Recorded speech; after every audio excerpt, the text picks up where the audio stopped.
డైట్తో cancer తగ్గించచ్చా? ఇది చాలా ట్రెండింగ్ టాపిక్. సో ఒక అలోపతిక్ డాక్టర్ కింద అసలు డైట్కి క్యాన్సర్కి సంబంధం లేదు, డైట్ వల్ల మీకు ఏమీ బెనిఫిట్ ఉండదు అనేది నా మూర్ఖత్వం. అలాంటి ఆన్సర్స్ ఎవ్వరు ఇవ్వరు.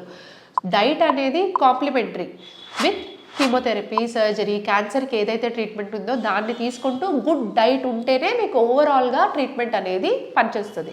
అలా అని చెప్పి ఎక్స్క్లూజివ్గా డైట్ తీసుకొని నిమ్మకాయ, పసుపు, నీమాకులు తీసుకుంటూ క్యాన్సర్ తగ్గించేసుకుంటాము, క్యాన్సర్కి కీమోథెరపీ కానీ సర్జరీ కానీ ఇవేమి అవసరం లేవు అనుకోవడం అనేది పెద్ద మిత్.